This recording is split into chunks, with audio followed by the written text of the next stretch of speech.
success. We launched it just about a year and a half ago, and already our customers have downloaded over 3 billion apps, choosing from among the more than 140,000 apps available on the store. Well, we built the iPad to run virtually every one of these apps unmodified right out of the box. Now, we can do that in 2 ways.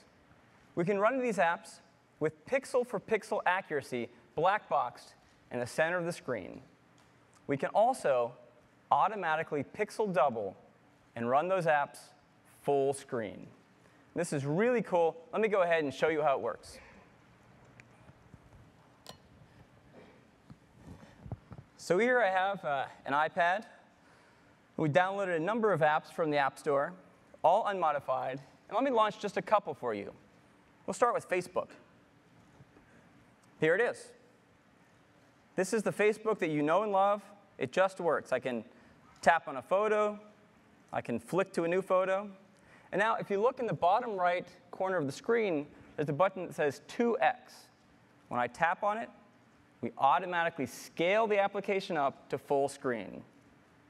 When I go back to my news feed, I can switch, say, to my profile, see my wall.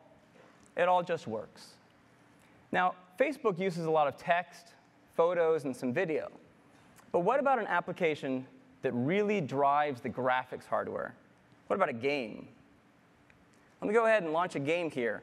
This comes from ESPN, and it's called X Games Snowcross. Now you can see at the beginning of this game, it plays a video.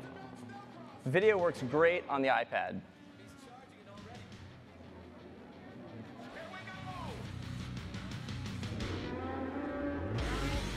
Can you say never say die attitude? Oh, super smooth, and look at that.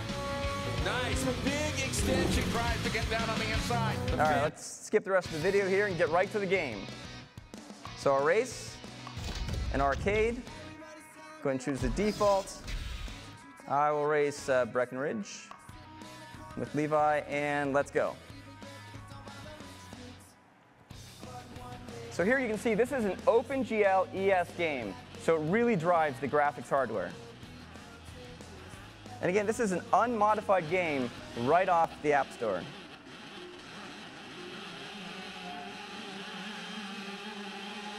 I'm steering it with the accelerometer, and even the game I can take full screen.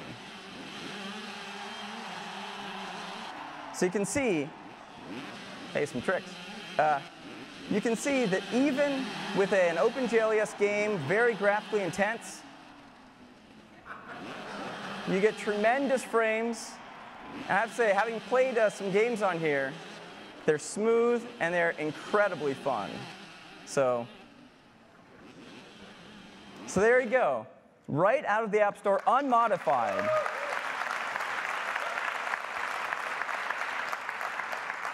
So the great thing is, all of those iPhone apps that you know and love, that you've already been running, will run on your iPad. In fact, when you buy your new iPad, just take it home, hook it up to iTunes, download all those apps that you already have right onto your iPad, and you're good to go.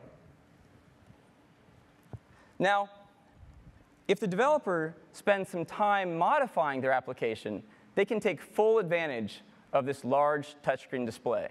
And you can see that's what we did for all of our applications. We rewrote the user interface of every one of our apps to take full advantage of this large touchscreen display that comes with the iPad, like Photos, and Music, Calendar, and YouTube. They all look great. And we expect developers are going to want to do the same thing. So to that end, we've enhanced the iPhone SDK to now support development for the iPad as well. And we're releasing this SDK today. So developers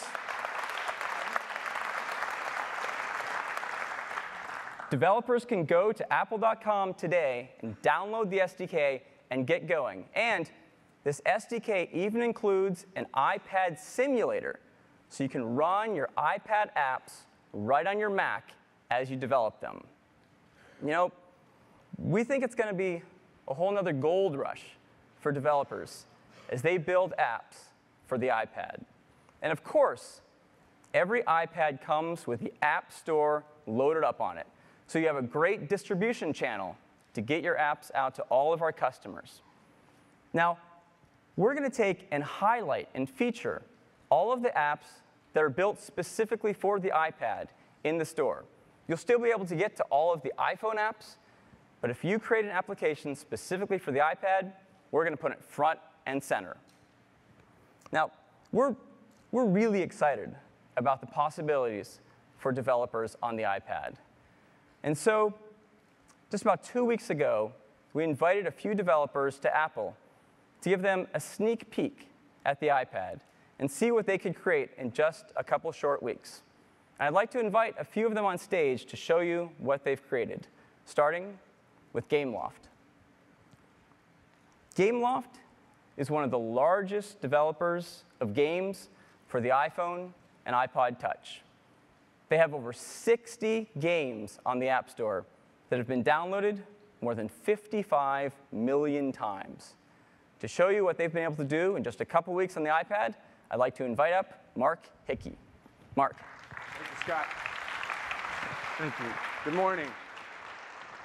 Today, my colleague Bogdan and I are here to show you some amazing new gameplay mechanics that we've worked into our award-winning first-person shooter called Nova. So what's different about Nova on the iPad versus Nova on the iPhone or the iPod Touch? Well, when you hold the device in your hands, you'll see the display is just huge, which makes the game immensely fun to play. But the size also gives you a lot more flexibility when it comes to controlling the game. For example, I can slide the D-pad up and down the side of the screen. Or if I want to quickly access some firepower, I can drag the rocket launcher down next to the fire button. So with the controls set up how we like, take a look at the bottom left corner of the screen. We've added a mini-map, and you can stretch the mini-map out across the screen just by dragging the corner with your finger. When we do that, you'll notice that there's this red dot on the screen. This tells us that there's an enemy nearby. Well, another cool feature that we've added is that now you can slide 2 fingers across the screen to throw grenades, like so.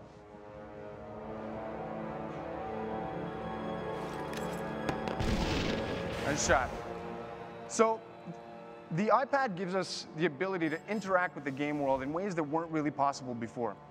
In order to open these airlocks, you physically apply 3 fingers to the control disk and turn your hand in order for the passage to open. Now, we all know that first-person shooters are about combat. So we designed a system that we're calling MTA, Multiple Target Acquisition. With the rocket launcher selected, you can drag a targeting box around a group of enemies and then fire on all of them simultaneously. Check it out.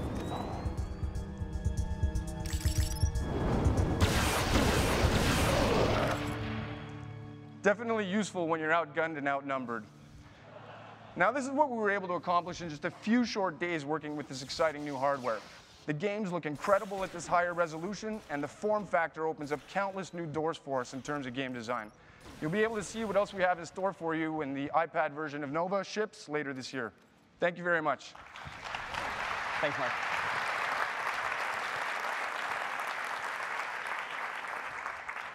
Great stuff. Next up, the New York Times. The New York Times has been publishing a newspaper for more than 150 years. It's commonly referred to as the paper of record, with a huge readership both nationally and internationally. It also produces one of the best web news sites in the world, and one of my favorites. To tell you about their plans for the iPad, I'd like to invite up Martin Nissenholtz. Martin. Thanks, Scott. It's great to be here today. I want to introduce my colleague, Jennifer Brook, the interaction designer on this application, and Adam Kaplan, the engineer. So Steve showed you the website, the Times website, and it's just incredibly beautiful. Unbelievable imagery, unbeatable readability. So why did we come out here 3 weeks ago to develop this new application for the iPad?